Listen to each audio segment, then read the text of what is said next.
শবে বরাত উপলক্ষে রাতভর একত্রিত হয়ে মসজিদে ইবাদত বন্দেগী করা কোনো হাদিস দ্বারা প্রমাণিত নয়।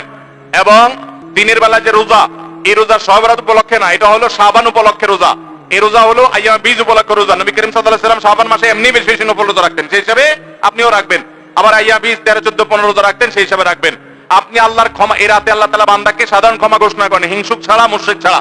এই রাতের এই ফজিলত পাওয়ার জন্য আপনি চেষ্টা করলে সেটা ভালো, আল্লাহর কাছে ক্ষমা লাভের চেষ্টা করবেন, কিন্তু বেদাতি কোনো পন্থায় না।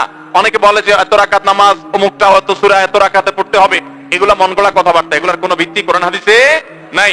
আবার অনেকে মনে করে হালুয়া রুটি খাইতে হবে, আতশবাজি করতে হবে, আলোকসজ্জা করতে হবে, শবে বরাতকে কেন্দ্র করে যা হয় তার বেশিরভাগই বেদাত এবং ভুয়া, মন গড়া ভিত্তি, এগুলার কোনো অস্তিত্ব কোরআন হাদিসে পাওয়া যায়।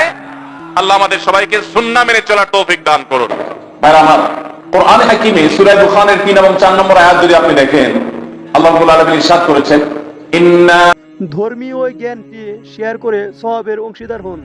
একটি লাইক ও সাবস্ক্রাইব করে দিন প্রচারে সহযোগিতা করুন।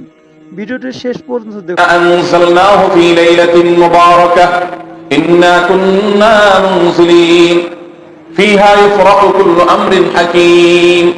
আল্লাহ বলেছেন, আমি নিশ্চয় কোরআনকে নাজিল করেছি, অবতীর্ণ করেছি একটি বরকতময় রাতে। আর এই বরকতময় রাতটা কোন রাত? যে রাতে কোরআন নাজিল হয়েছিল শবে কদর। কোন সন্দেহ আছে? কারণ কোরআনের আরেক আয়াত বলছে, ইন্না আনজালনাহু ফি লাইলাতিল কদর, আমি কোরআনকে নাজিল করেছি যে রাতে, সেটা হলো লাইলাতুল কদরে। তাহলে লাইলাতুল কদরে আল্লাহ কোরআন নাজিল করেছেন। আর সূরা দুখানে বলেছেন, আমি একটি বরকতময় রাতে কোরআন নাজিল করেছি। তাহলে এখানে বরকতময় রাত বলতে যে লাইলাতুল কদরকে বোঝানো হয়েছে, সেটা দিনের আলোর মতো পরিষ্কার, ঠিক কিনা বলেন? এরপর আয়াত আল্লাহ বলেছেন, ফিহা ইফরাকু কুল্লু আমরিন হাকীম, এই বরকতময় রাত যে রাতে কোরআন নাজিল হয়েছে, অর্থাৎ লাইলাতুল কদর, সেই রাতেই সমস্ত গুরুত্বপূর্ণ হিকমাপূর্ণ বিষয়গুলো সব ধার্য হয়ে থাকে, নির্ধারণ হয়ে থাকে। এই আয়াতের আলোকে বোঝা যায় মানুষের ভাগ্য সারা বছরের যেটি লিপিবদ্ধ হওয়ার কথা, সারা বছরের যে বাজেট হওয়ার কথা, সেটা হয়ে থাকে লাইলাতুল কদরে, শবে কদরে। মধ্য শাবানের রাত, এ রাতে আল্লাহ তাআলা মানুষকে সাধারণ ক্ষমা ঘোষণা করেন।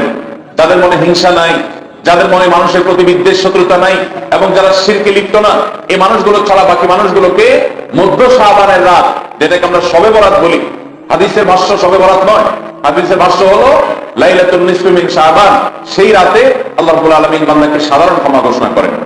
এটা একটা ভিন্ন বিষয়, কিন্তু বছরের সবচেয়ে শ্রেষ্ঠ রাত হলো লাইলাতুল কদর, যেই রাতে আল্লাহ তাআলা বান্দার ভাগ্য ঠিক করেন। এই রাতে যে ভাগ্য আল্লাহ নির্ধারণ করে থাকেন, সেই নির্ধারণটা যেন আমাদের অনুকূলে হয়, সেই নির্ধারণটা যেন আমাদের জন্য কল্যাণকর হয়। আল্লাহ যেন আমাদের ভাগ্যে ভালো কিছু লেখেন, খারাপ কিছু যেন না লেখেন। আল্লাহ যেন তাকদীরে আমাদেরকে ভালো কিছু দেন, মন্দ কিছু থেকে বাঁচিয়ে রাখেন। সেজন্য আমরা সবাই কামনা করি, কি করি না?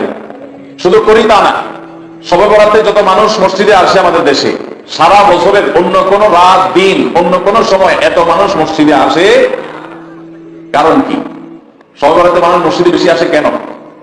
কি কারণে আসে বলেন দেখি? একজনকে সিন্নি খাওয়ার জন্য না, সিন্নি তো অন্যদিনও দেয়। এই রাতে বেশিরভাগ মানুষ মসজিদে যায় বা ইবাদত বন্দেগী করে যার যার মতো করে। বেশিরভাগ মানুষের ধারণা হলো যে এই রাতে ভাগ্য ঠিক হয়। যেহেতু ভাগ্য ঠিক হয়, ভাগ্য নির্ধারণ হয়, সেই জন্য এই রাতে মসজিদে যায়, ভিড় জমায়, যে একটা রাতে ইবাদত বন্দেগী করে যদি ভাগ্যটা নিজের অনুকূলে লিখে নেওয়া যায়, সারা বছরের ভালো কিছু লেখাই নেওয়া যায়, তাহলে তো সারা বছর ভালো থাকা যাবে। এই জন্য ওই একটা রাতে একটু বেশি ইবাদত বন্দেগী করার চেষ্টা করে, ঠিক না ঠিক? ভাইরা আমার, প্রথম কথা হলো ভাগ্য নির্ধারণ এই রাতে নয়, বরং লাইলাতুল কদরে হয়। দ্বিতীয় কথা হলো, ভাগ্য নির্ধারণের জন্য একটা রাত মসজিদে গিয়ে ইবাদত বন্দেগী করলেই আমার ভাগ্য নির্ধারিত হয়ে যাবে বা ভাগ্য ভালো কিছু লেখা হয়ে যাবে ভাগ্যে, এরকম কোন কথা কোরআন বা হাদিস থেকে পাওয়া যায়? কোরআন হাদিসে কি পাওয়া যায়? সূরা নাহল আয়াত নম্বর 97, আল্লাহ রাব্বুল আলামিন ইরশাদ করেছেন, মান আমিলা সালিহাম মিন যাকারিন আও উনসা ওয়া হুয়া মুমিন, পুরুষ হোক আর নারী হোক, যে কোনো ব্যক্তি যদি ঈমানদার অবস্থায় ভালো কাজ করে, কোরআন হাদিসে নির্দেশিত কাজ, আল্লাহ যা করতে বলেছেন, রাসূল সাল্লাল্লাহু আলাইহি ওয়াসাল্লাম যা করতে বলেছেন, যদি সে কাজগুলো করে, এমন অবস্থা করে যে সে ঈমানদার, অর্থাৎ ঈমান থাকতে হবে, ঈমান আছে, এই অবস্থায় যদি নেক আমল করে, তাহলে কি হবে? আল্লাহ বলেছেন, ফালানুহিয়ান্নাহু হায়াতান তাইয়্যিবাহ, তাহলে সেই পুরুষ, সেই নারীকে আমি পবিত্র জীবন দান করব। এই ভিডিওটি ভালো লাগলে চ্যানেলটি সাবস্ক্রাইব করুন এবং দিন প্রচারে সহায়তা করুন।